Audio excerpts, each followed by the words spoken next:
Hello, everybody. Welcome to Skeptics in the Pub Online. My name is Brian Eggo, off of Glasgow Skeptics, and I am going to be your host for the evening.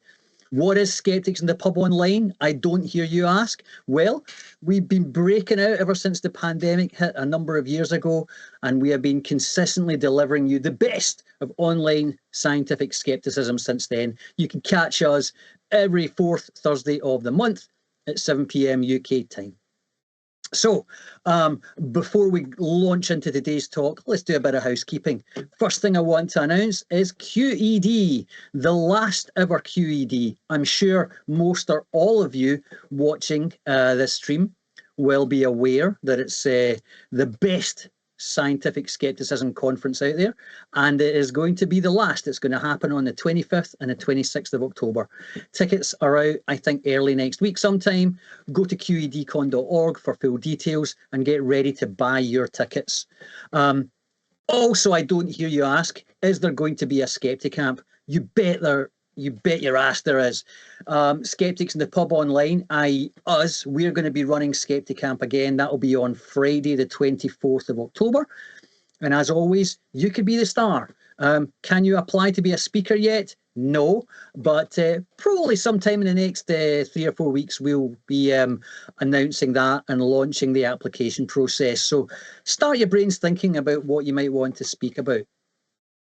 Of course, with the sad loss of QED, you might be thinking, how can I get my skepticism? Well, obviously, SIPPO us is a great start, but remember there's many face-to-face groups about the UK and further afield. If you want to try and find them, your best place to go is sitpo.online, and there's a link up at the top for local groups.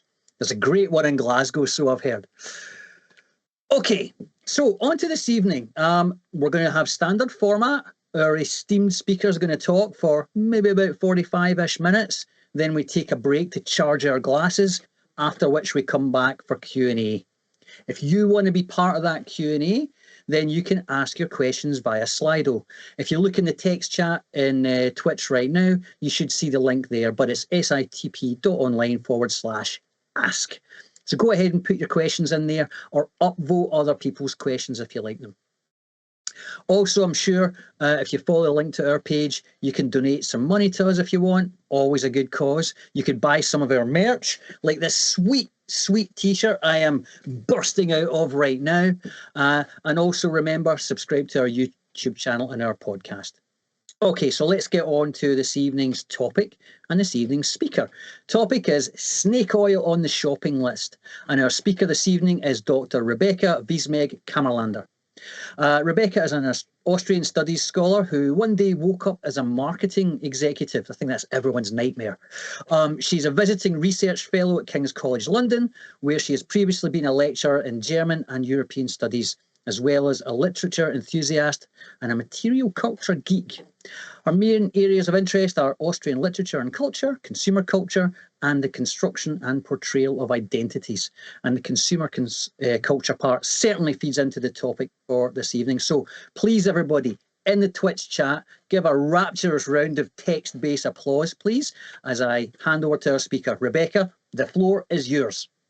Thank you. You threatened to butcher my name, and you absolutely did not do that, so I'm quite surprised. But you've been overselling me. I'm not quite sure about esteemed. But yeah, let's get started, I think. And we can launch right in, I guess. If I just navigate the slides, they're going to show up, right? Right, awesome. There they go. Perfect.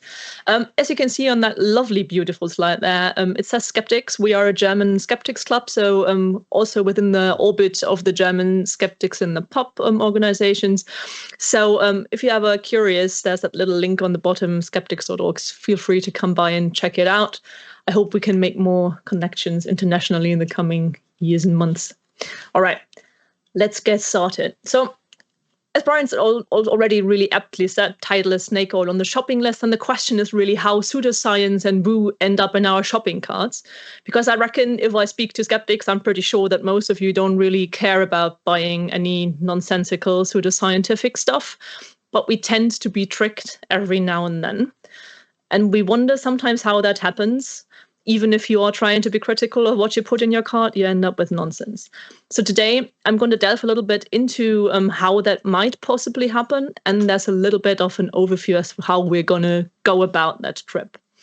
So to figure out how the woo ends up in our shopping carts, I'm going to talk about consumer culture first a little bit and kind of like try to understand the question as who buys what for what reason. So there's tons of W words in there, so you can kind of get that there's some multiple facets that we have to take a look at. We're going to talk a little bit about snake oil in the supermarket shelves, but also in pharmacies. And then also talk about how brand identities are featuring quite largely in that and what role they play. So how does branding, advertising, and design affect why we buy what we buy? And what stories does that tell? What does placement have to do with all of that? And then I'm also going to talk a little bit about the so-called halo effect, before finishing off by just talking briefly about a concept that I've also talked about in my PhD thesis, which is consumer literacy. So the ability basically to understand the narratives that consumer goods are charged with. So let's just delve right in by talking about consumer culture and what that actually is or can be. I'm going to read the slides out to you, so for anybody who's got issues reading them, so you can get the content as well. So consumer culture, the way I see it, is basically a social and an economic practice in which the consumption of goods and services plays really a central role in people's lives and also in the emergence of social values, of identities and status symbols. So we're going to use them in many different ways. Consumer culture is also closely linked to the development of market economies and globalization. So without those two things, you can't really develop a full-fledged consumer culture in the sense that I'm talking about. And it impacts on how individuals and communities construct and express their needs, their desires, and their social relationships, right? For example, through gift giving and things like that. And that is most crucial here. Consumer culture goes beyond like a purely practical purchase of goods that's just based on what you need right now for a practical reason, and informs both the formation of individual identities and the structure of our modern societies, because many of our relationships are expressed through consumer culture. And to get a little bit into how consumer culture works, I'm going to do a little bit of an experiment with you guys. So you're going to be my guinea pigs tonight. Take a quick look at that slide that I've just popped up on the screen, right? So we've got a young woman there wearing colorful clothing. On the opposite side, with marked with a B, is a guy wearing a black slim fit suit, very sleek, very business. So when we see these people, I guess we all have kind of like ideas as to what they might and might not purchase. And this is what I'm passing on to you now, so you can play along. I'm going to skip to the next slide. And there's a couple of products on that one.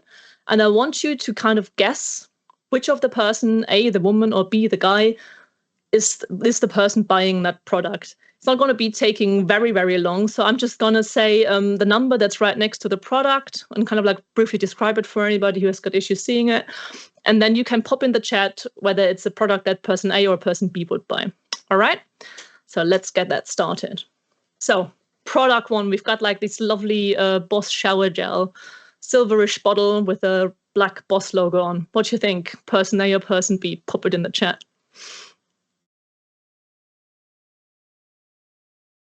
Yeah, tons of B's already. All right, B for Boss. Very good. And then let's pop on to the second one. Like JBL headphones, purplish color with some like orangey red highlights on them. Person A or person B? Ah, there we go for all the A's. Pink goes to pink, yeah. That's a good reasoning, I guess. Then product number 3, it's like a black Stanley cup. You know, these coffee mugs, silverish highlights, black base. A or B? This B buying a gift for A's, right? All right, tons of B's there. And then 4, we've got like that lovely Oatly yogurt alternative, strawberry flavor, like pinkish, pale pinkish packaging. Who's buying that? Ah, bit of A, bit of B. Some mixed messages here. That's good. Okay, we've got an Oatly fan in there. Legit. Then Number 5, toothbrush, black electric toothbrush with like, that was one of these super intelligent guys that kind of like helps you do your oral hygiene if you haven't learned it as a kid. Tons of bees again. Alrighty. And then we're going to go to the same brand that we've had already for number 6, which is like another Stanley Cup, but you know, the huge ones in orange with a straw. All right, the A's are popping up again. And the question mark B, alrighty. Then, we're all halfway through almost. There you go, already done. There's a little backpack, like lavenderish color, pale lavenderish color, but by Fjällräven. A or B? A is coming up again. As a B, alrighty. A probably, all right.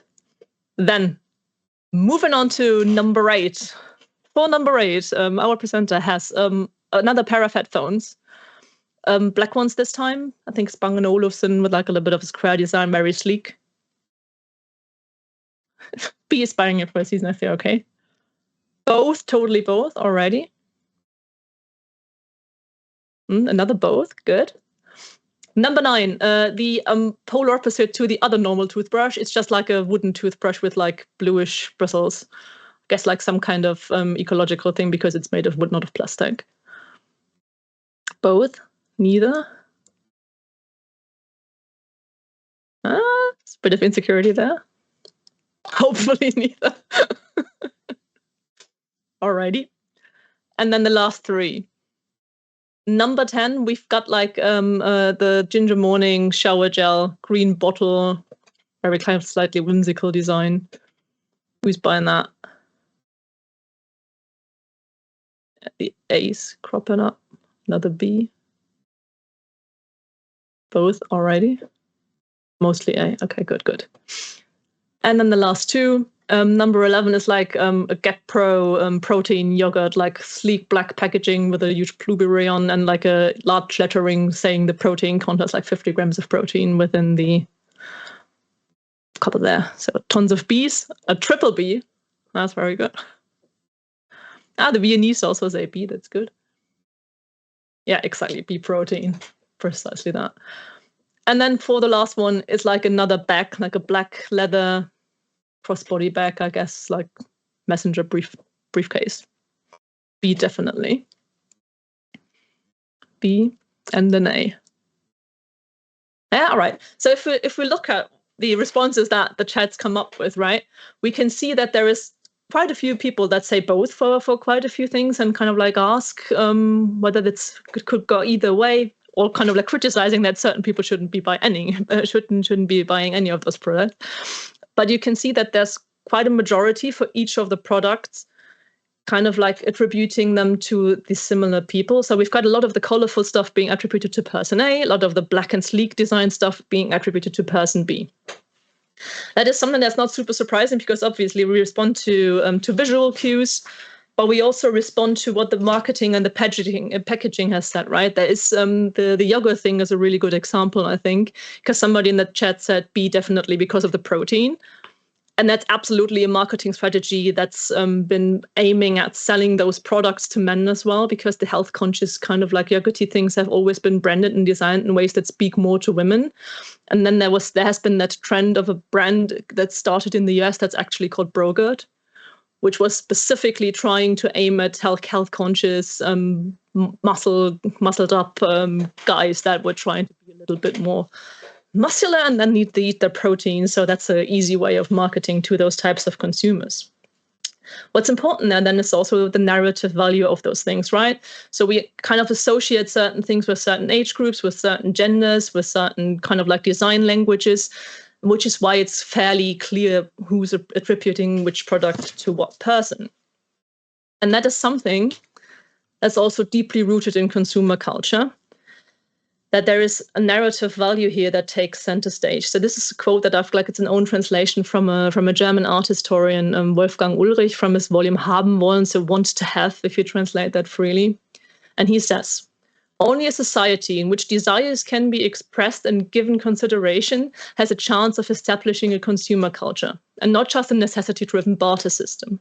However, this requires that goods be symbolically charged beyond their utility value and developed into things that flatter their owners, support their attitudes, or even transform them. So we already know here that products can say something about ourselves. We can communicate something about ourselves to others, but we can also reaffirm our own identities and the way we view ourselves, which is quite crucially the reason why I did that little experiment with you, because that's something that I've more or less stolen from Wolfgang Ulrich. He's been writing about a guy who owns a flat in Munich and is hardly ever there because he's out on business most of the time. It's a super sleek, new flat with a very plain architectural style. And because he doesn't use the flat that often, he kind of like came up with the idea to give it up as a gallery space for artists to come into and use for exhibitions while he's gone. And he's had a performance artist there, woman who's like super hippie-ish, really freakish in the way she dresses, crazy punky, colored hair, all these things that you would say are polar opposite to him. And while she was in that gallery space, she kind of like pretended to move in with him. So she's brought all her stuff there. And she's been one of those people, that uses like pink glittery plastic glasses instead of the crystal that he's had in his cupboards, to use just one example. And part of that art project was that he came back for a couple of days. They've both been given shopping lists with the exact identical items on. So really everyday stuff, like the stuff that we've seen there, right? Toothbrushes, yogurts, shower gels, toothpaste, things like that. And then when they came back, they mixed everything up. And the gallery guests, the viewers, were supposed to kind of like distribute out who bought what. And they've had like an almost 100% success rate with figuring out who had picked which product. And we can see here already that certain things are marketed to certain people, and that does not only apply to more expensive things like fashion or even like super aspirational consumer goods like cars, for example. It already applies to stuff like toothbrushes and yogurt and shower gels, so everyday items that we buy on a regular. So there is something there that helps us kind of like pick them out, be it the color scheme, be it the fonts, be it what we actually associate with it. So they become identity goods. And identity goods, as Heinz Trüg describes it, is a specific type of good, right? So the term identity goods refers to by no means only the so-called good things from the manufactum catalog. Mass-produced industrial goods can function as identity markers just as easily. I'm not quite sure. I think manufactum is not really as much of a thing in the UK as it is in Germany. But manufactum is like a brand that kind of like prides itself on selling very specific artisan, handcrafted, high quality products. Most of that is overpriced nonsense. That they've got fire extinguishers and chrome optics for 500 euros or stuff like that.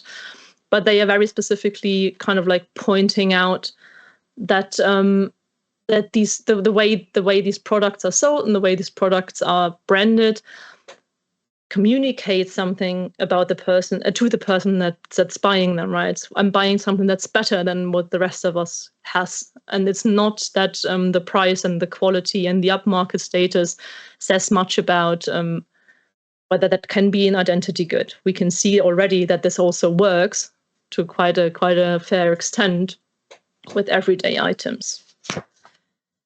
But why is it really that this works? So we can look into the status that consumer goods have achieved within our societies, right?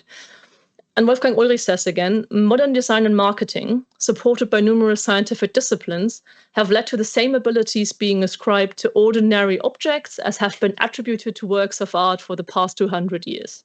They unlock memories, they fictionalize our everyday environment, they transform identities, and they offer perspectives for the future. Of course, this does not at all take into account the tons of really legitimate criticism that you can leverage against capitalist systems. If you ever want to look into that a bit more, I really, really strongly suggest you read Naomi Klein's No Label, which is a really great book on that kind of front. But what we're looking at here is just like how the design and the way products are marketed and put out there can actually impact the way we read them.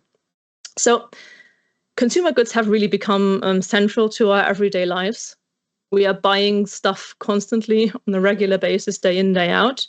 So they basically become omnipresent. And most of us don't really think about the minor purchases that we do, but we respond to cues that we see on the supermarket shelves all the time. So they tell us things. And the question then is, how do they tell us things? Well, they do so because they basically become charged with meaning. What you see on the slide here is like a little bit of a graph that is kind of like symbolizing the meaning transfer model that's been developed by Grant McCracken, who's like a cultural scientist, and he does an awful lot of research into how the fashion system and consumer culture has actually impacted the way consumer goods function in our society.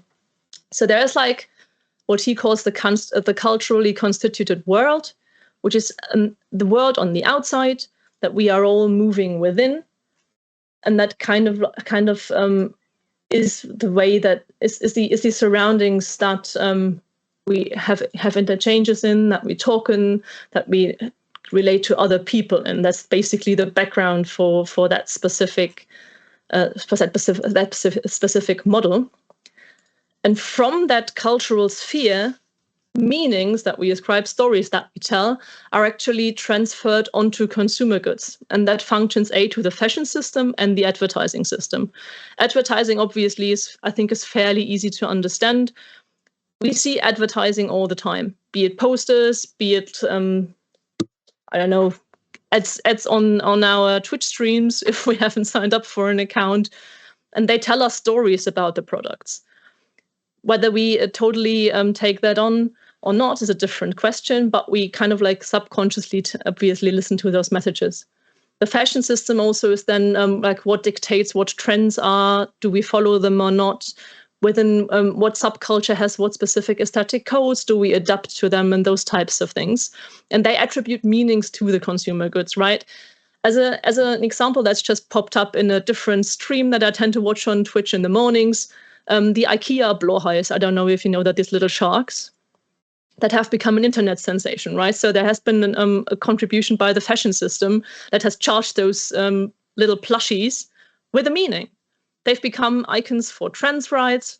They've become super popular within specific subcultures. So whenever you see somebody carrying around that plushie, you can kind of make an educated guess about what that person's political stance is, for example. So that's stuff that happens via the fashion system.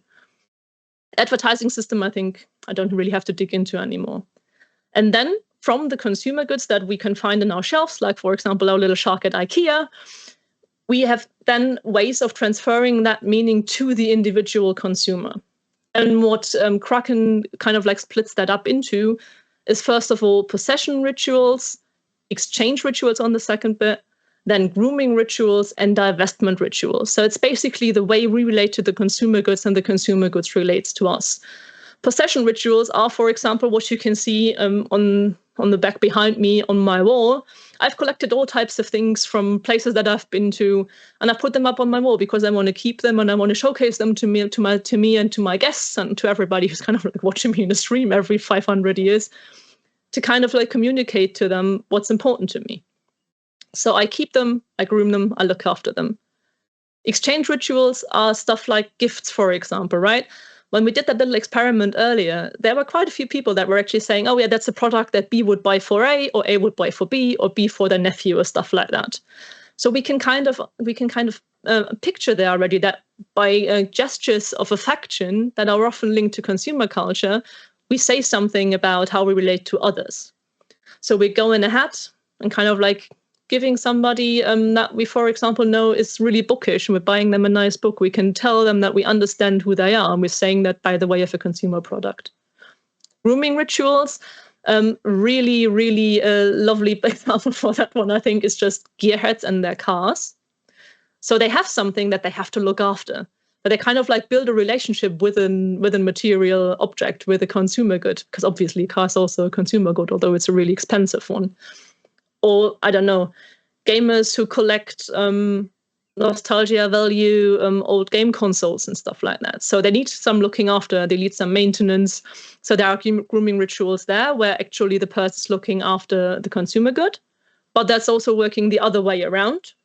So with cosmetics, for example, where products are actually used in grooming rituals where we groom ourselves, where we kind of like make ourselves up, or we take care for ourselves. And what we actually put on our bodies or in our bodies actually kind of also helps say something about ourselves. Then divestment rituals. This is obviously then the question as to how we get rid of things. Do we just kick them out? Do we pass them on to somebody else? Are we sustainable about these types of things? That also kind of like says something about our relationship to our surroundings and also to the products that we purchase. That's a really, really dense, really super, super condensed version of that model. I could talk about that for 5 more hours, but that's obviously way beyond of what we're capable of doing here. And I've got tons more examples about for how consumer goods can actually work and how the woo gets into our shopping carts. So I'm going to move on from here and talk a little bit about what that can mean then. So skipping to the next slide. We have to ask ourselves questions, right? So why then, if we know all of that, what we've just talked about, does snake oil sell so well? And what role does consumer culture, as I've just outlined it, play in its success? And I guess we have to look at 2 different factors here when we try to understand these purchasing decisions. On the first really important point, there are tons of individual factors, right? And especially when we look at people who sell not evidence-based, like in fat quotation marks, alternative medicine or some woo type of like healing conjunctions. That's obviously often aimed at people who are in distress and who are suffering, who have, for example, gone through loss or are suffering from pain, who are easily targeted and convinced to kind of like spend their last dime on something that allegedly might help them or that they can actually build some hope off of. Then we have a fairly common thing as well, was just ignorance of the customer, not necessarily in the way that people are just not educated enough, but people need to be aware of their surroundings and need to be aware of tons of surrounding factors to actually make a really good informed decision. But that can also apply to the seller as well. So when you go through any occultist esoteric fair where people sell you nonsense, you fairly quickly figure out that there's quite a few people there who actually strongly, fully believe in what they're selling, and who are themselves not really fully informed about how or whether something that they sell can actually work. And then, of course, there's the question of like the charisma or the status of the seller. So is somebody who's really a trusted authority selling us something, is that a really charismatic person, which is obviously something that factors in quite a bit with influencer marketing, for example, right? We build a parasocial relationship with somebody, we trust them. When they advertise a product or kind of like suggest we buy one, we actually kind of more likely to fall for that or kind of more likely to purchase it. Doesn't necessarily always have to be a scam, but that's obviously built on the charisma and the personality of the person selling us whatever they're selling. What we're looking at, though, is more the second kind of like group of reasons. So it's factors I'd say are rooted in consumer culture that are systemic. So branding, visuals, and product design, which kind of like lead us to being appealed and being drawn to a product, advertising and promises, but then also product placement and what we're going to get to later, the so-called halo effect. So brand identities really factor large in all of that.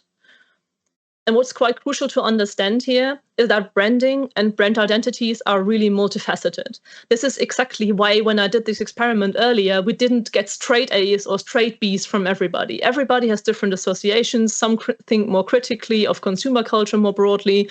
Some think more critically of certain brands, of certain styles. So you'll never end up with everybody saying the exact same thing. And this is also hinting at the fact that brand and brand identities are not wholly controlled by the person who actually constructs them, so the producer, the company. As Martin Neumeier has basically said in his book, The Brand Gap, a brand is not what you, as a person producing it, say it is. It's what they say it is. So the consumer, the recipients here really play a crucial role.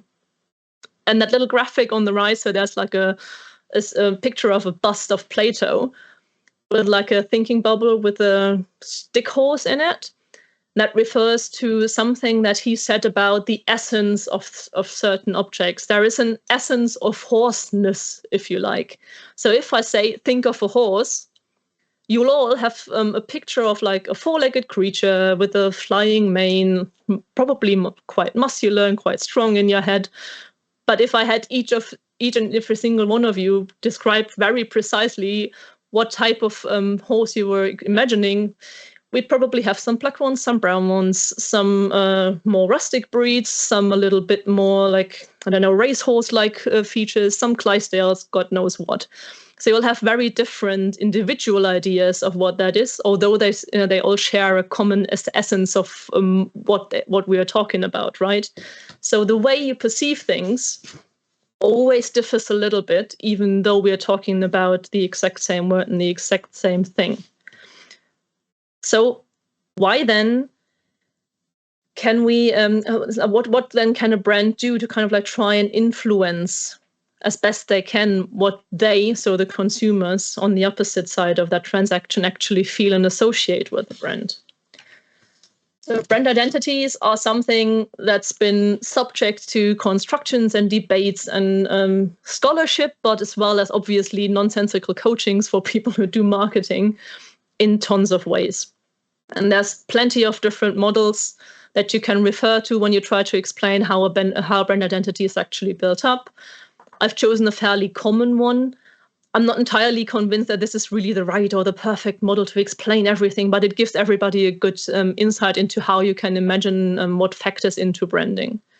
So we have these five pillars here. It's a 5-pillar system.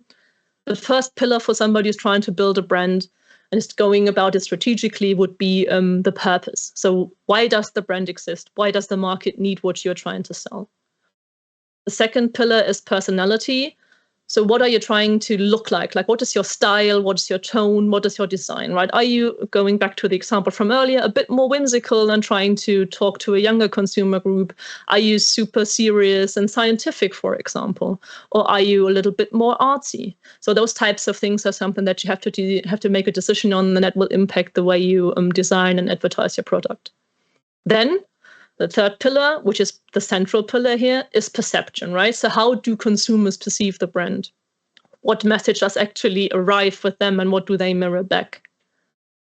The fourth one is positioning, which is basically the question as to where you sit within the market. What do other people who sell similar items to what you sell actually have in the market already, and what makes your brand special? What makes your brand stand out from that competition? And then fifth and finally, it's promotion. And I fixed the typo, Gerald. So that's basically advertising, which creates the first impressions, often even before a customer has ever had a proper encounter with the real product.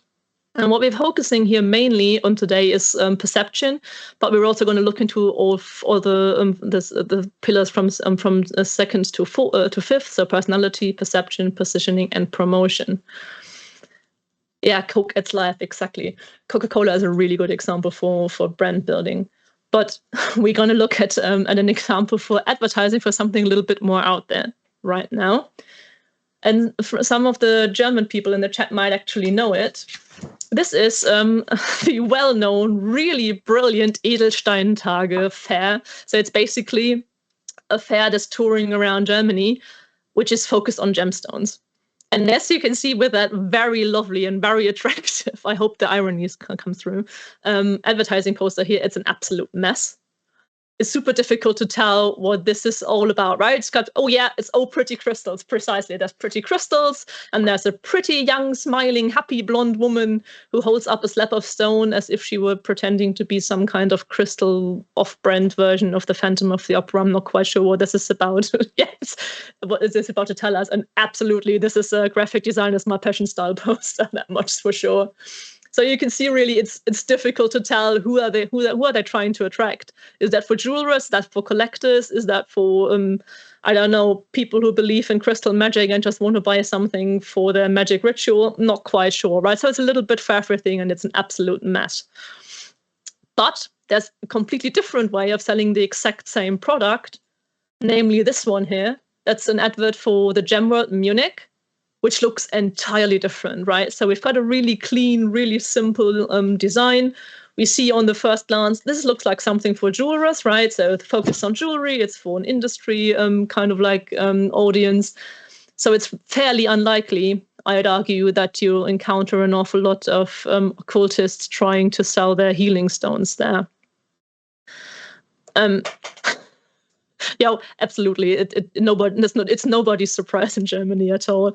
And as I said earlier, that specific type of organizers touring around Germany, and we've visited it once in Cologne, I think last year at some point, with a part of our like skeptics club, and you can tell already that like half the people who actually go in there are not jewelers, and they are not geologists that are, I don't know, trying to find some rare fossil there. It's mainly healers. It's people who actually believe in some kind of witchcraft or magic or something like that. There's kind of people selling you angel stones and alien stones and all kinds of nonsense and woo there.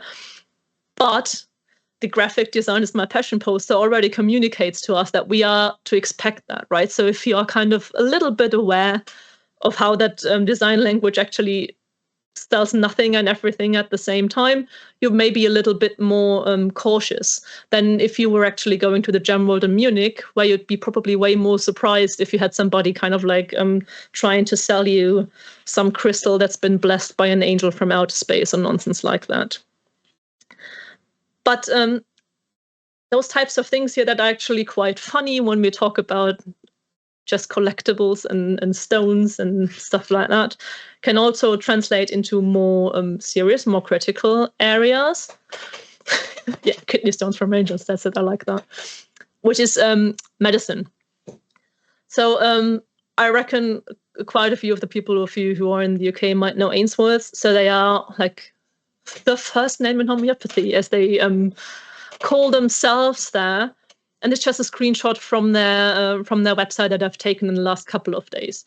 And you can see already, I think, except for the fact that it says homeopathy in the header, it doesn't really scream homeopathy from the get-go and from the layout and the design. So it actually, you know, we have that nature imagery, we have that calm moment of the flowers in the sunset or the sunrise sitting there, which I think looks at the first glance as if you were just selling natural remedies, which are quite clearly distinct from what homeopathy is, because natural remedies can actually work because they can have types of ingredients and things that are actually affecting your system and can have a contribution to your healing. Not the same as like factory produced things that are more better regulated, but obviously there are things that can actually function. And as I said earlier, in terms of testimonials and the beautiful impact of charisma and status, as you can see on the top left, they've actually been endorsed by the royals. I'm not gonna kind of like go off on a rant about how King Charles is actually reviving and has been lobbying for homeopathy in the NHS for forever now, and what huge problematic impacts that can have. Well, he's not really charismatic, but yeah. But that's it. So there's a design language here that kind of like points at natural remedies, and it's endorsed by the royals, so it looks a little bit more serious than we should actually take it. But the Germans, once more, are actually quite good at taking that design thing a bit further. I'm not quite sure whether you know it. I think some of their products are actually marketed in the UK. So this is the screenshot from their UK website. It's a company called Heal. They, as you can see, claim to be a brand that produces healthcare designed by nature, which is why we have that lovely lady here looking at that vial with her protective glasses and her white lab coat and the white surrounding that all screams laboratory. It all screams science. And unfortunately, Gerald from Cologne might remember, I've had to swap that picture out. The last picture was also a stock photo, but that was way more hilarious because she was, I think it's a similar, same model even, but she was wearing the glasses and looking through a microscope with her glasses on, which is obviously very necessary because stuff jumps in your eyes from the microscope all the time. So we can tell that it was a bit of a cell phone there because they kind of like showcased in the stock photo that they picked that they actually don't don't really have that much of a clue about science. And they really don't. Because although they look super scientific in the way they market themselves, modern, bright and clean, it's actually a nonsensical woo brand. So they, the products that they sell are based on the idea of homeotoxicology, which is not quite homeopathy, but has similar basics. It's an idea that your body produces toxins, and when you actually have symptoms of an illness, it's not actually the illness; it's just your body trying to detox. And the remedies that they sell are also like super diluted, very similar to what homeopathy does. And they have a really infamous history if you look into them a little bit more. First of all, they've paid for the professorship of a nonsensical pseudoscientist at the Europe University Viadrina in Frankfurt-Oder. And they've also gone after somebody whose name I've just seen jump by in the chat, namely Edzard Ernst.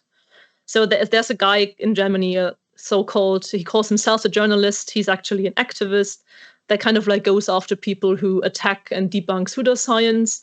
And they've paid for him to run numerous websites. And Edzard Ernst has been one of the people that have come into his crosshairs as well. So that company is really very much interested in keeping their brand protected and their pseudoscientific nonsense alive.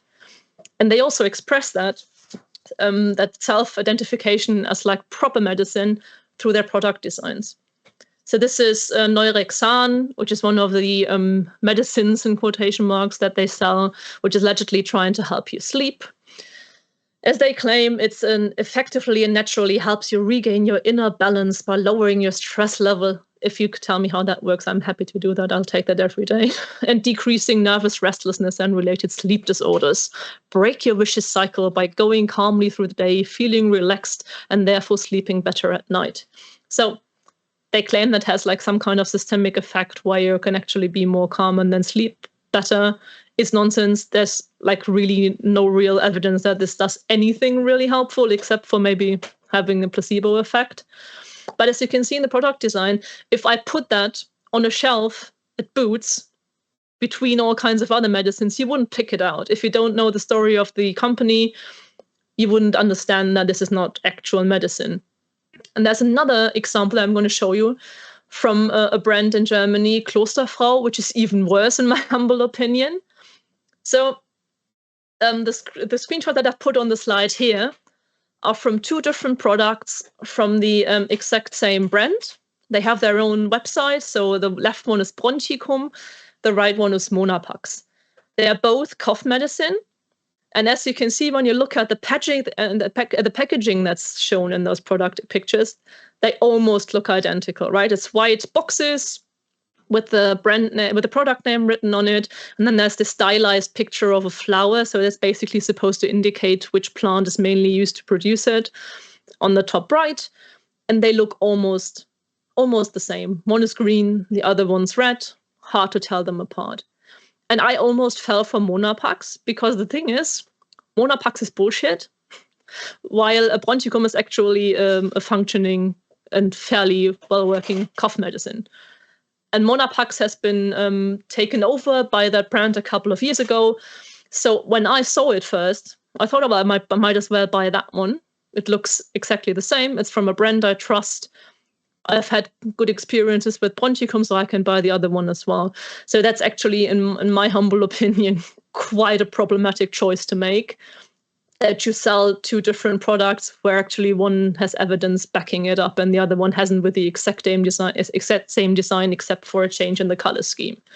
So you can tell here already that there is also some kind of halo effect, which is the one that I'm gonna delve into a little bit later. So we have one product that projects a positive image on another. But the natural remedies is also super front and center with all that stuff.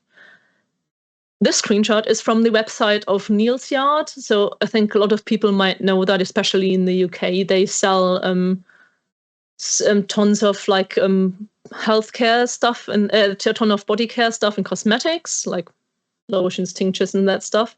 But they also sell, I've learned from a German podcast now that they're pronounced Bach flower remedies, which anybody who's kind of like interested in pseudoscience and medicine knows are also nonsense.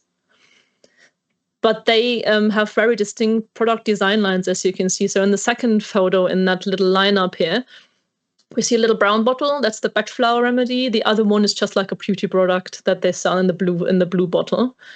And you can see how this all kind of like blends in with that super nice neutral color palette. You have these lovely modern style architecture, furniture on the photo on the right. So that's kind of like the customer that they envisage, right? If you live in a place like this, you can buy something nice like that.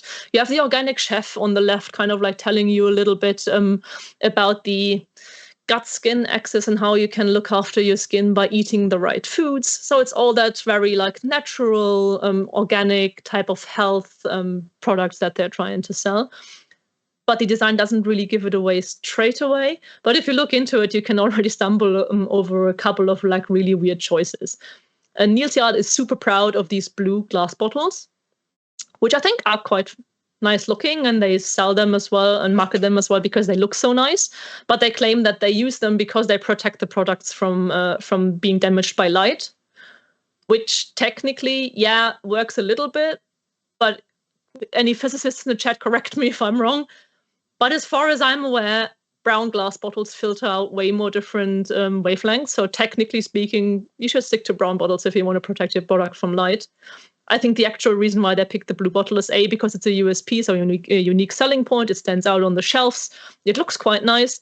And it also kind of like reminds people of other more high-class upmarket brands, in especially cosmetics that use blue bottles like L'Occitane, for example.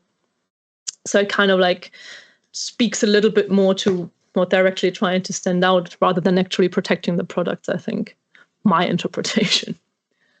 But fonts also matter. So the way you actually put your label on, what you can see here is the Waldorf computer font, which is a super classic thing that's everybody in Germany has seen, and anybody who's ever held a Veleda product in their hands has also seen. So they're quite popular in the UK as well. I'm not going to go too deep into that because that again is something that somebody else can take can do a 5-hour talk about. The whole Waldorf thing is a product of anthroposophy. And here we go again. I've already mentioned in the pre-call earlier, I'm going to make some self-depreciating Austrian jokes. This is also something horrific that Austrians are to blame for.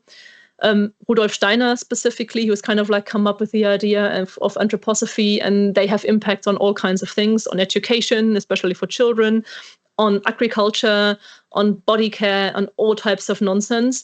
And he's also had really specific ideas of how design is supposed to function. And this Waldorf computer font, that is the standard font that they often use, is a product as a result of his design ideas. And you can see that in tons of Waldorf and anthroposophy related products, as you can see, like on the right, if you compare the Veleda logo to that font, the Biodynamic Agricultural College logo, all these anthroposophic brands pick up that font. But while I was preparing this talk and kind of like updating my slides from the Cologne talk that I did on a similar topic, I saw that it finally happened. Veleda did their long announced rebrand, which is also kind of funny in terms of messaging here.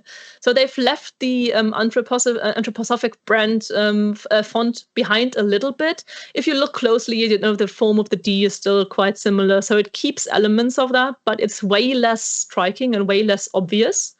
And they've replaced that little, I think it's supposed to be like an Escalope snake in the logo, with the slogan "Natural Science," which anybody who has any idea about what Steiner thinks and what anthroposophy is quite clearly knows is absolute nonsense, because that's got nothing to do with science. So it's just an esoteric, nonsensical idea that they've had. Steiner is thought of himself as a clairvoyant, and all the knowledge that he's producing kind of like something that he picked up from the ether. So it's not like there's a really, really solid understanding about anything that's scientific or evidence-based in those product lines. But as you can see, the font is trying to kind of like make that move and sell it more as a scientific product, and so do the product photos. And there's a shift within the anthroposophic sphere in terms of design quite a bit. So an idea here is that they've also redone the font that they did for the very own anthroposophic magazine that they produce. I'm going to skip a bit of that because otherwise we're going to be here at 10 p.m. still.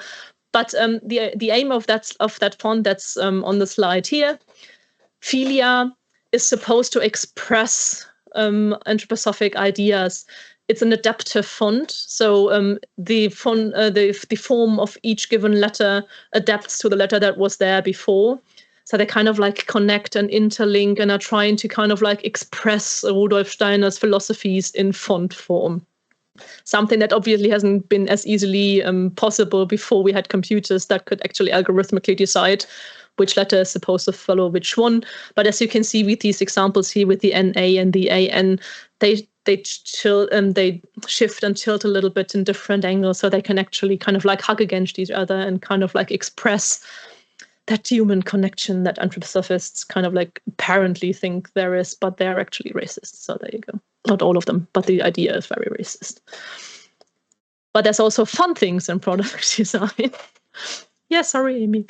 There's also fun things in product design that we can talk about, which are these little things here. I don't know, I've never seen them in the UK. Maybe somebody has, where you put these like numbers or kind of like cross out the barcodes on products. And the idea behind that is that they, if you don't cross them out or don't disturb them, they apparently function like antennas, and they collect negative energies that are then transferred onto the product. So if you eat anything that's been in a box with an undisturbed barcode, you're probably either demonically possessed or poisoned by some kind of bad energy.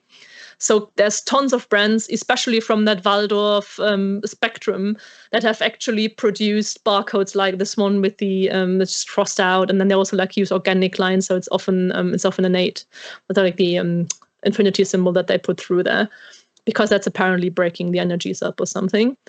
But if you are ever in Germany and you are very worried about a product that doesn't have a disturbed barcode, you can buy that pen on the right for, I think, like 15 euros or something. And then you can cross it out yourself, which apparently removes the energy. So you can't use a normal Sharpie or some kind of other pen. It has to be that very specific disturbing pen. So there you go. There's market gaps for every kind of nonsense.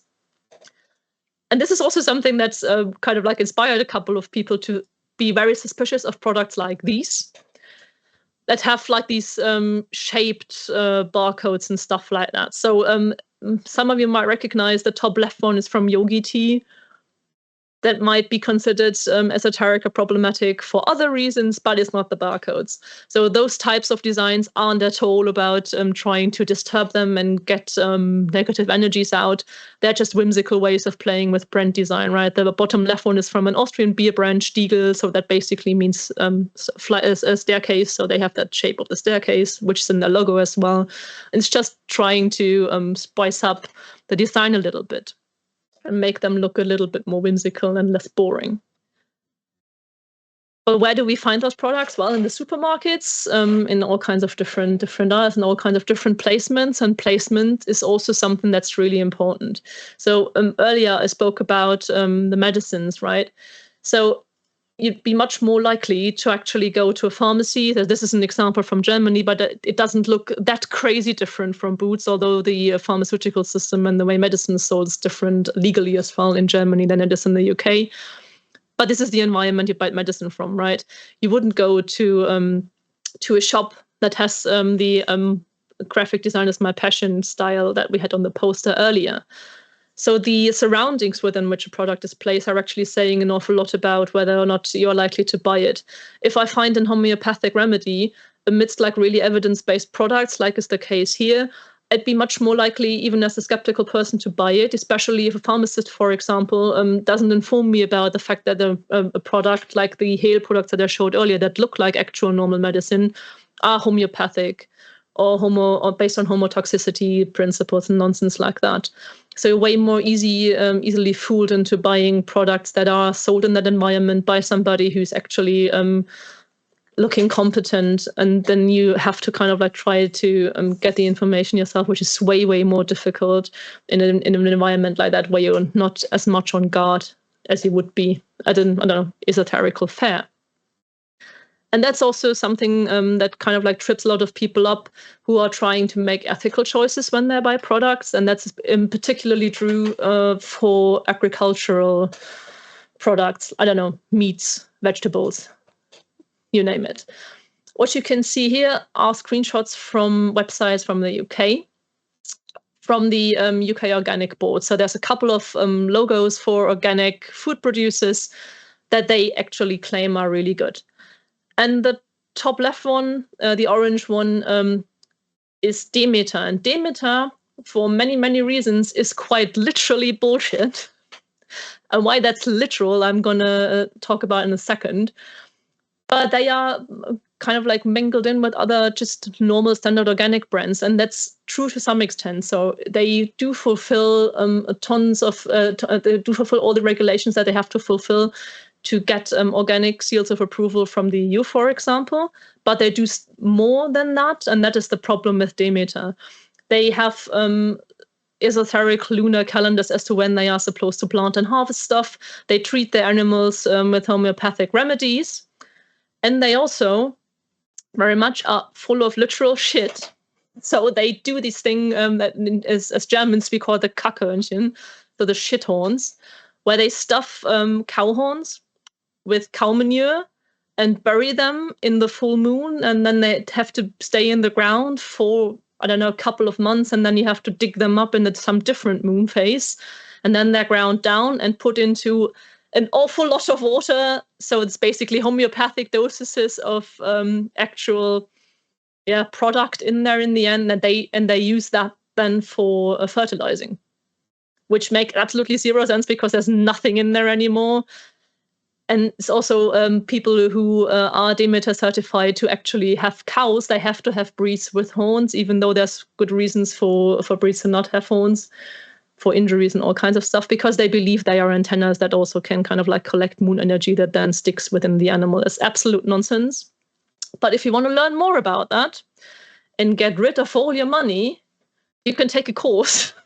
So within the UK, if you have the 95 pounds lying around, you can take 47 lessons with 1.5 hours of video content about all that nonsense. So they do an intro into these biodynamic preparations.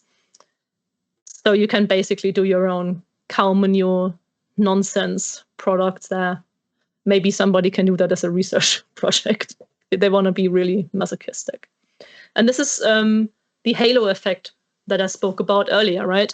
So the halo effect, if you take the definition from the Encyclopedia Britannica, it's just an error in reasoning in which an impression formed from a single trait or characteristic is allowed to influence multiple judgments or rating of unrelated factors. So that's technically a term that's taken from psychology. So if you find somebody attractive, for example, you're way more likely to think that they are intelligent and competent than you do if you don't find them attractive.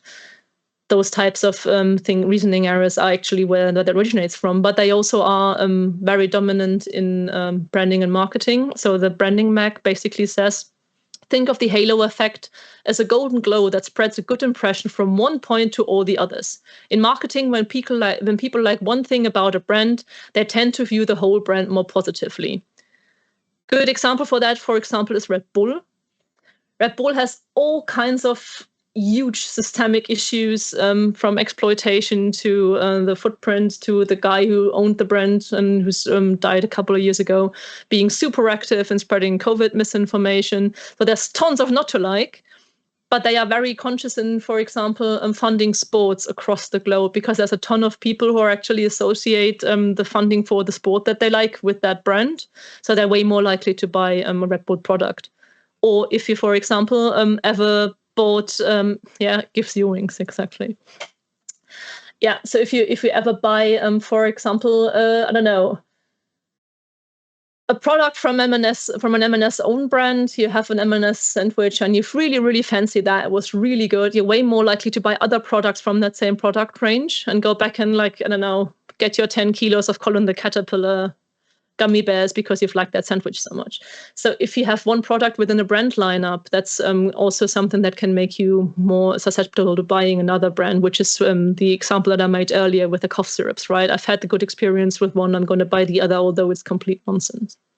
And those are the pitfalls then that we really have to look out for. And this is where consumer literacy comes in. So that's something that I've used in my PhD thesis, where I've been basically focusing on literary analysis. But the point here is Consumer literacy is defined as the ability of consumers to read the various facets of products and brands and make informed decisions accordingly. So this is obviously something that people will achieve to different levels, like actual literacy, right? You can't read every language, you can't understand every context. As you can see already, I've had a couple of German examples in because I've been trying to kind of retain some of the messages that I wanted to do, and I'm not as good as at navigating the UK market as I am at navigating the German and the Austrian market. So there are things that don't quite translate exactly the same way. So I'm much more comfortable navigating the markets of certain spaces than I am navigating the markets of others, and that's kind of like impacting my level of consumer literacy skill. So generally, if you try to make informed decisions and are aware of your consumer literacy skills or try to improve them, there are a few questions that you can ask yourself when you go out shopping.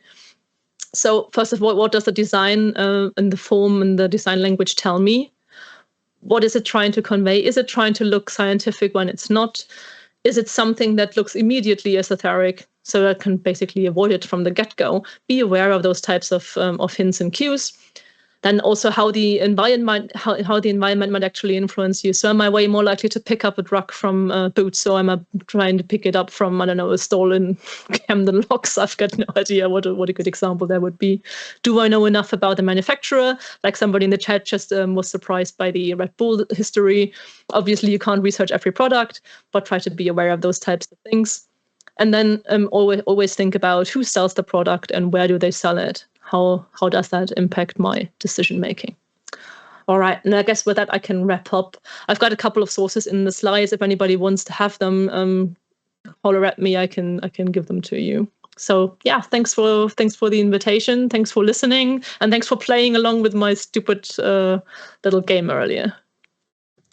Smashing. Thank you so much, Rebecca. Yeah, thanks, audience, for playing along. Lots of lovely comments in the text chat as we went along there. Once we got past the short period of mourning about QED, for those sad people there, just remember, like, if you're stuck on the mainland Europe and you can't make it over for QED, it looks like it does overlap the same time as Gem World in Munich. So you could go to that instead. Right. We'll take a break in just a moment. So remember to get your questions in. Oh, there's a cute dog there. Excellent. Excellent. Remember to get your questions in and upvote your favorite ones as well. You can update your own. You can upvote your own question if you want. It's just bad form though, right? Wow. Okay. That is service with a smile. Very confused looking dog there. Okay. It's a treat for the listeners. In the text chat that our next event is TBC, but it's not. We already know what it is, right? We just haven't uploaded it onto our pages yet. If you were at Skeptic Camp last year, hopefully you were dazzled by the talk of Cass Peters. So Cass is going to come back and give us a full-length extended version of that talk. The cane only works if you use it. So that's going to be on Thursday, the 22nd of May. Reminder as well, after tonight's event, we're going to be in our virtual pub, the Lock-In's Razor, so you may want to join us in over there in Zoom. But otherwise, it's time to take a short break. We're going to be back at about 8:15. So empty your bladders, charge your glasses, and we'll see you on the other side. Cheers. Cheers.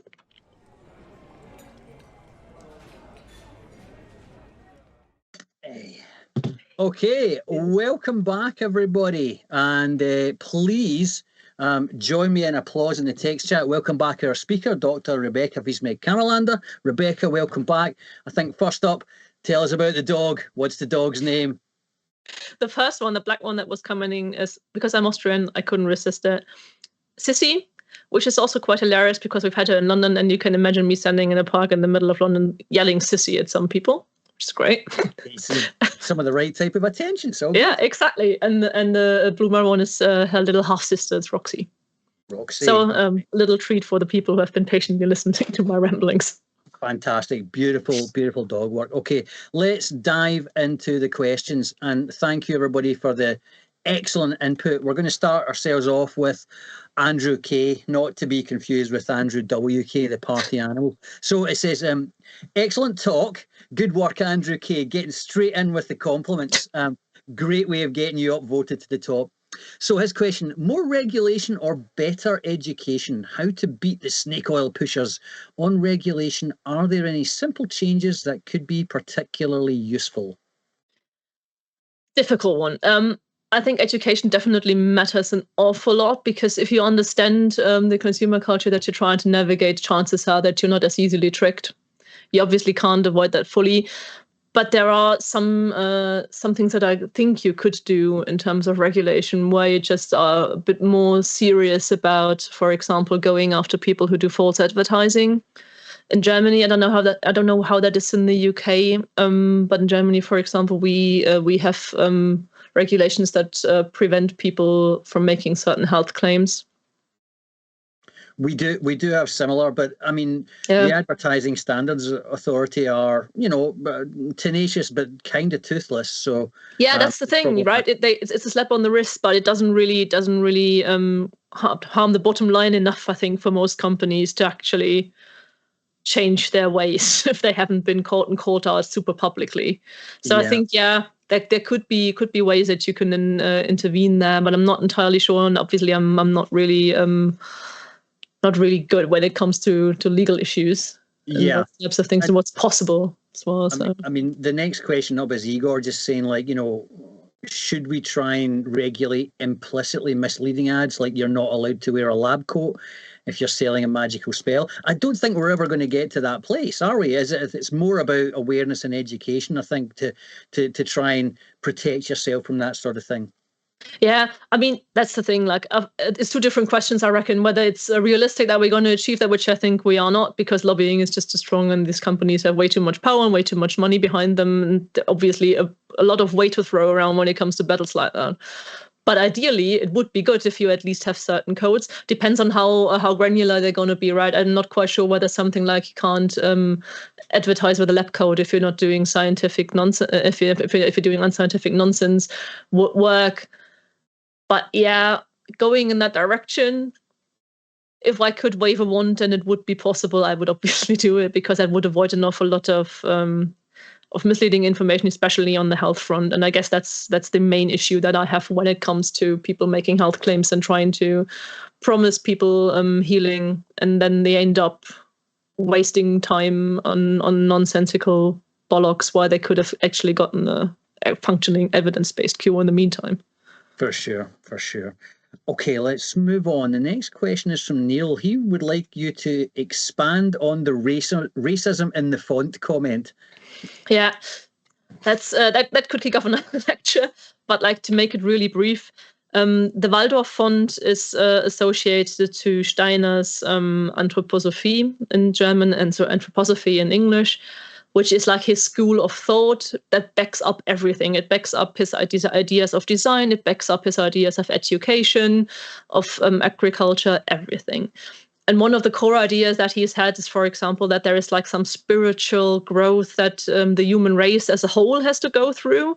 And he classified the development status with the Aryans being on top and other races being below that. So basically, as you proceed in the growth cycle as a kid, you start off on the level of a lower race, then you proceed to higher races, and then when you're finally done with your psychological growth, you kind of like graduate to become an Aryan. So the Aryan race thing is an issue there.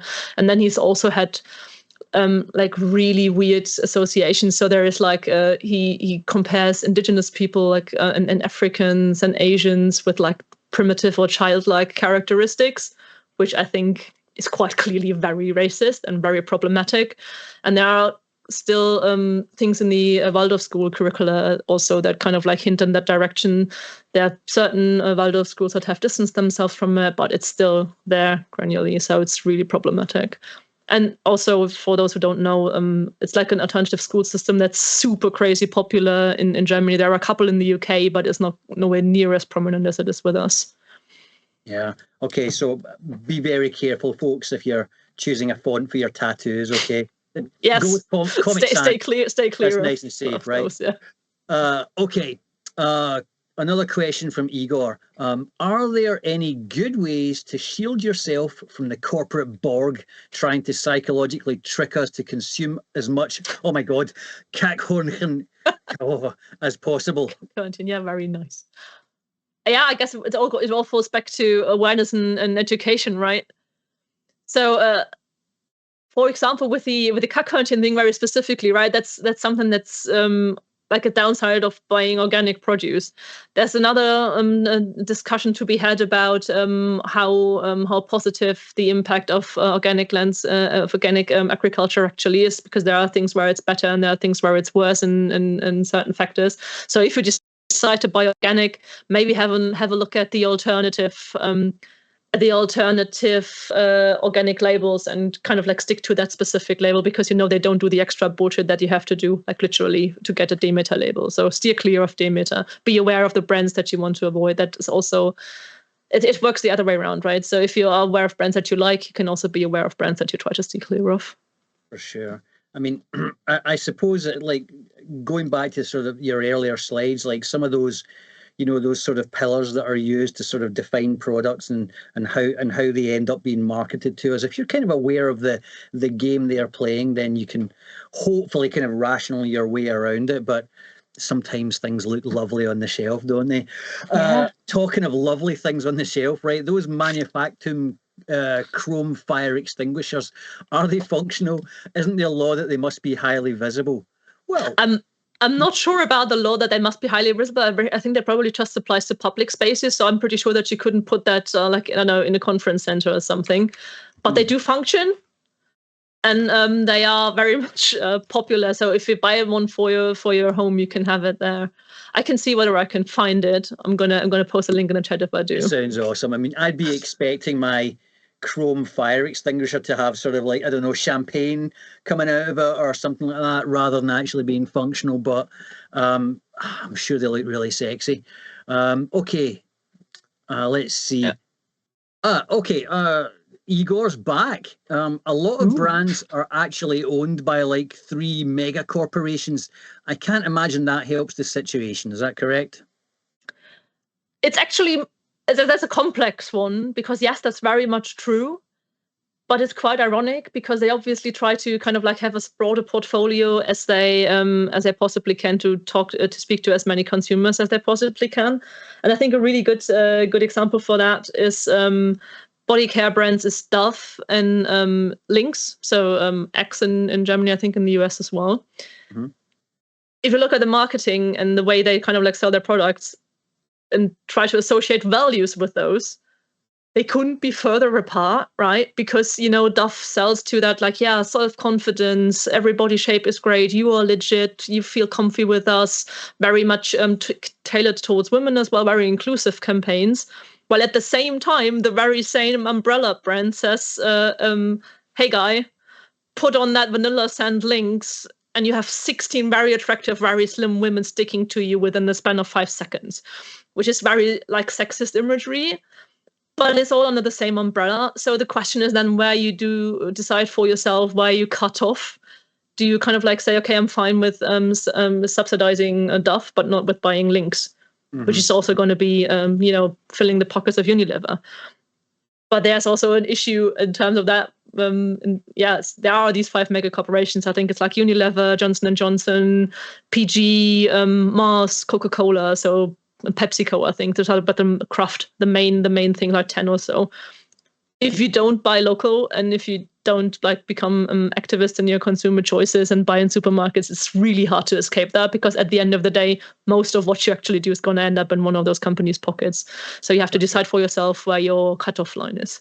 And I guess there's a somewhat line of differentiation between trying to buy ethically versus trying to buy products that actually work when we're talking about, health claims and stuff as well. But yeah, so I would imagine with all of that kind of financial and might behind them, then, they're all interested in selling things, and they've got the ability to sort of cross-fertilize those brands and stuff.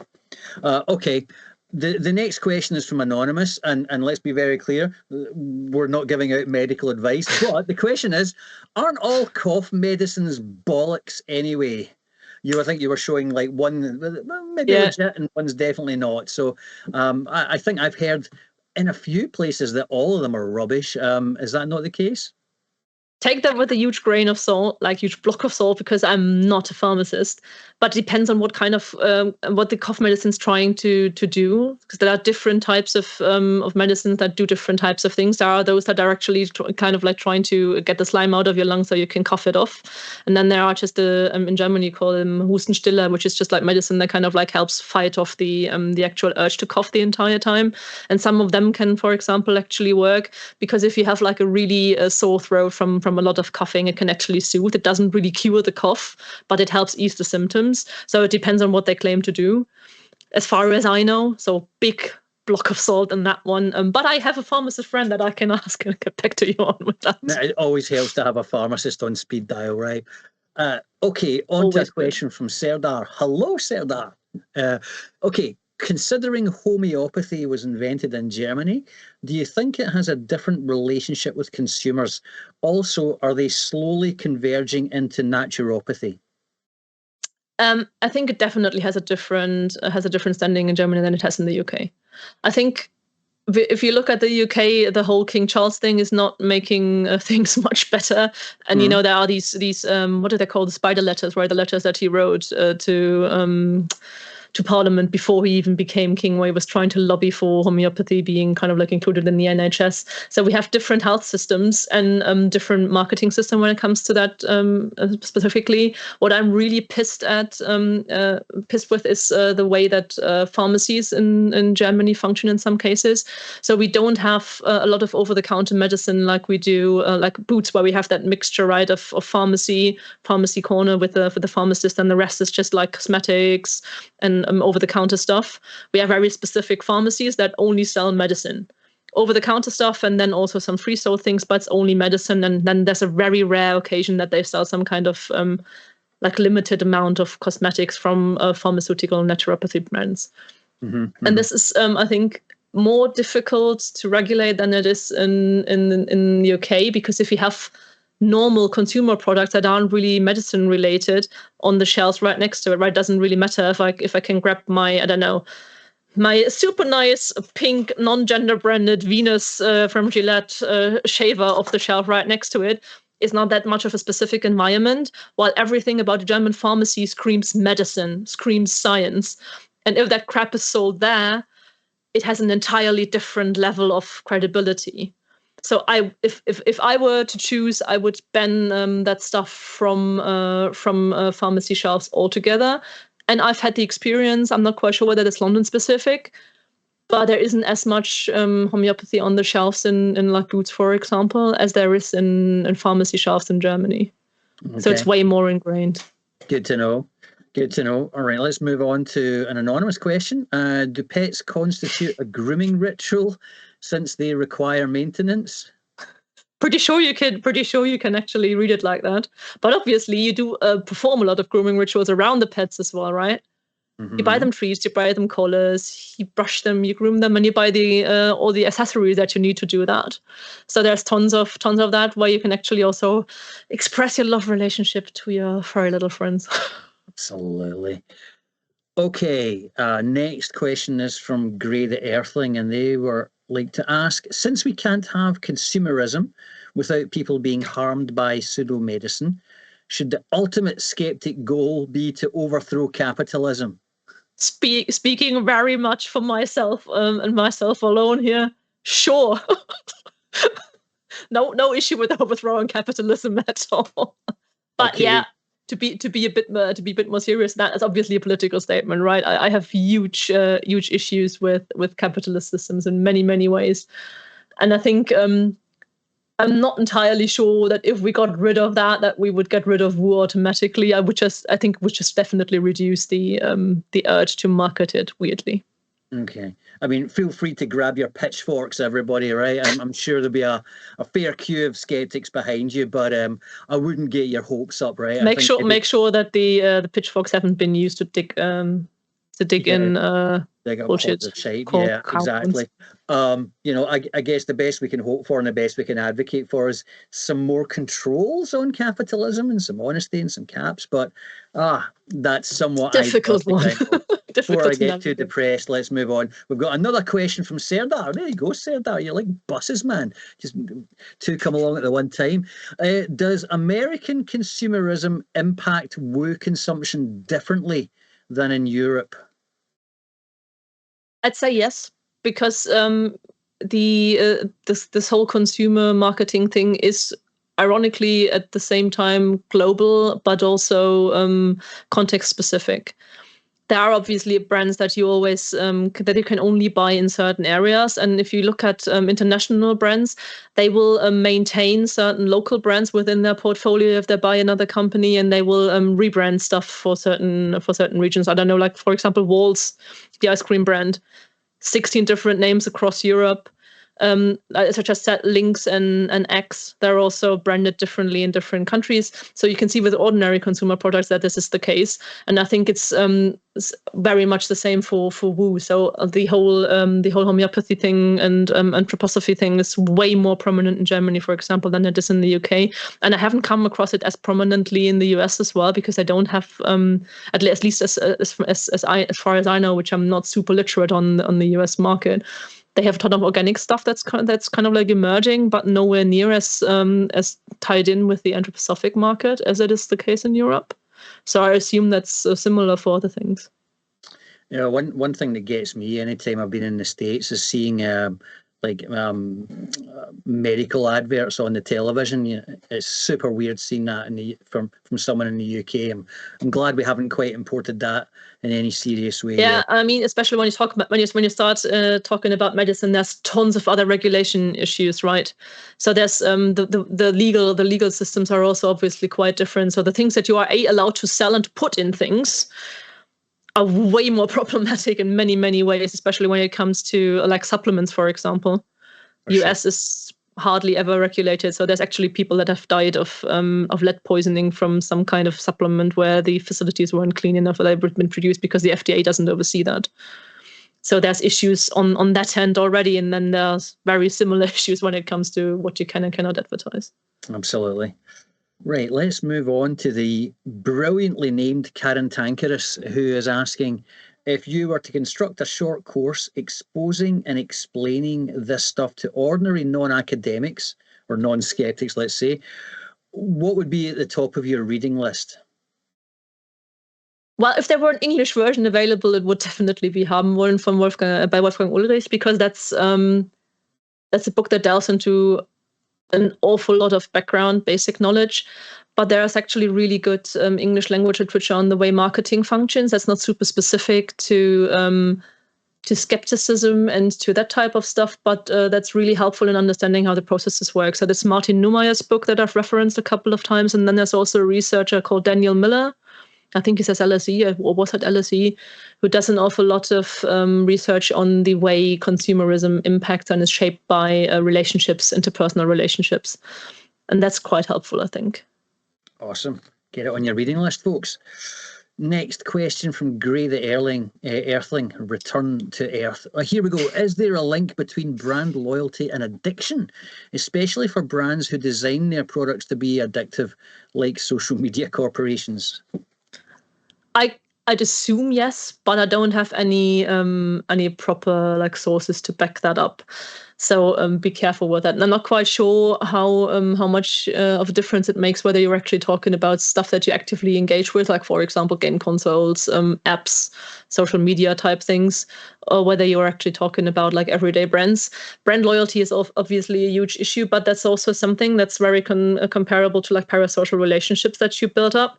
You have a good experience with the brand. And if you're not an adventurous person who wants to try to have every energy drink in the world, if you've had a Red Bull and you liked it, you're going to stick to Red Bull very likely, unless there's anything that persuades you to kind of like get off that brand where something goes wrong with the brand. Similar thing, for example, with divestment companies that have been targets of divestment and boycotts. Nestle, for example. Tons of people have tons of Nestle products in their houses. And when they did that really horrific thing with trying to restrict access to drinking water for white populations in parts of Africa, there's an ethical question there. So then you had to kind of like look out for other brands. I think it's an individual character type question more than anything. Yeah, I think we saw a lot of upset in the US when was it Bud Light? One of the beers, was sort of, shall we say, advertised or endorsed by somebody that their usual demographic wouldn't be interested in, and it's a very nice way of putting that. you get Kid Rock like shooting cans and stuff. It's very poor brand loyalty from Kid Rock, but then what do you expect, right? But I guess everybody's got their limits as to when they say no to a brand. But I like, in terms of addiction, I don't necessarily know, because let's say if you have an alcohol problem and you don't want to drink Bud Light, you got plenty of other choices as well. So maybe it doesn't come into play too much.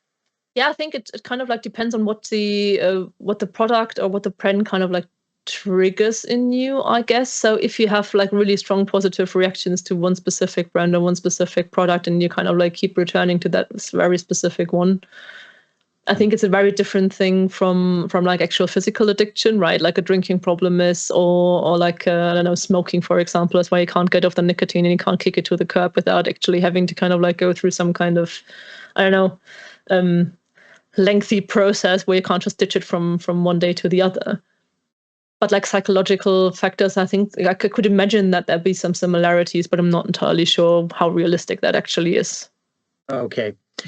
In which case, let's move on to yet another question from Igor. So, as far as I see, this "we are what we eat" phenomenon is only used for evil capitalist purposes, but can it be used for good? I think it can. For sure it can. So another book that I mentioned earlier, if anybody wants to grab something that goes more into like the capitalist criticism and like more political side of things, it's Naomi Klein's No Logo, which is very much focused on how branding impacts the way we consume things and the way like certain corporations have the power that they have and the impact that they have. And the way you could do that is, for example, just do really, really basic things that many people can do. Not everybody, but many can. It's like try to buy local produce, for example, if you at all have a chance. Try to make sure that your carbon footprint isn't that big. Like all these types of things that have, like, obviously in the grander scheme of things, a minor impact, but they can obviously also communicate something and help you divest. I don't know. Did your Tesla and set it on fire?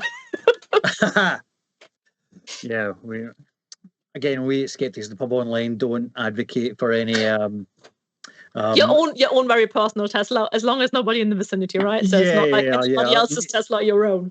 Make sure you get consent from the Tesla owner before you set it on fire, folks. Okay. Okay, let's move on before I say something libelous. Andrew K is back. Is there any country that seems to have got the balance right in terms of ensuring consumers are protected? That's a broad question. I'd instinctively say no. I'd be very surprised that if there were any within like the grander scheme of capitalist consumer culture. So I don't expect so, no. And then it's also the question is like, what do you think of like what do you define as what protected is? Yeah, I guess is a hard one to call. That could be a whole research topic in itself, right? Yeah, and I mean there are for example, I think it was Chile. Not quite sure, but like some Southern American country that, for example, has banned marketing to kids. So they've basically forced corporations to remove, for example, the smiley face from the Pringles can. They've removed Tony from the Frosties, the Gold Bear from the Haribo Gold Bears. So it's nothing there that directly appeals to children. So no childish cartoon characters that draws their attention to the products. So stuff like that, which might seem... has gotten surprisingly much backlash, but that's actually something that I think is possible to do, where you can protect people better, especially young ones.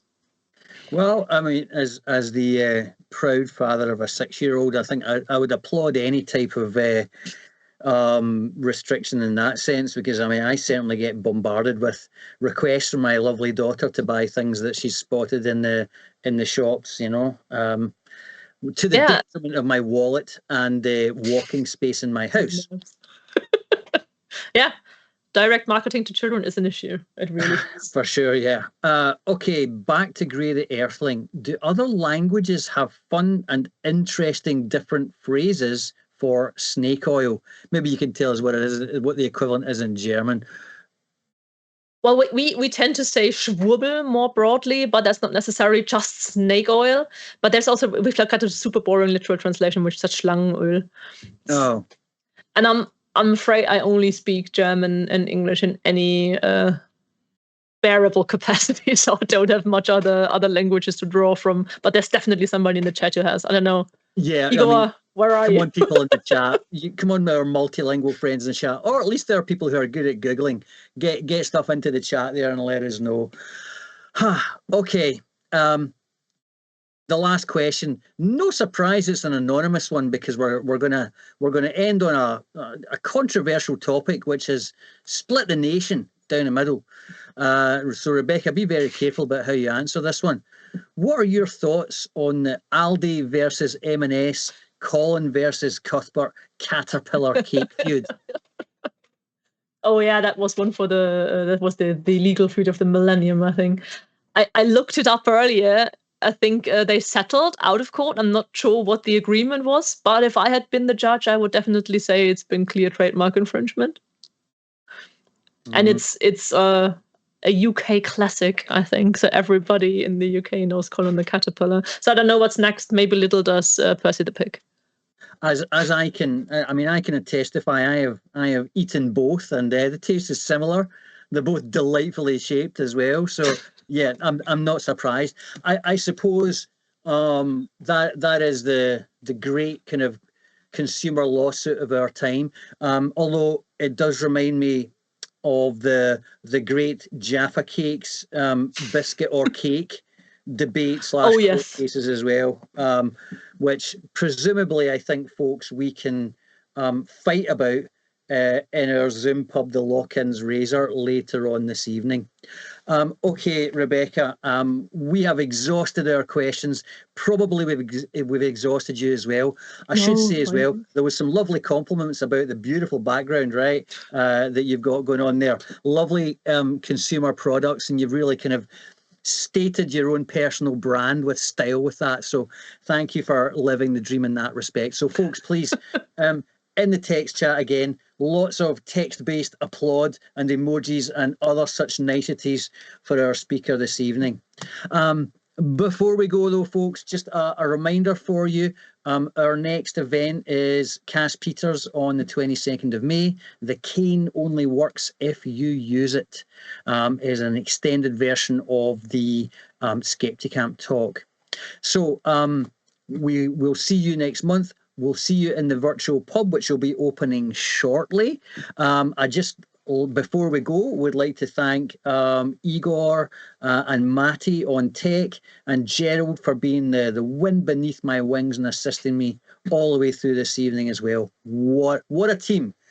Yeah, so again, folks, in the chat, give your applause to the fantastic SIPO team who've helped bring you this delightful talk this evening.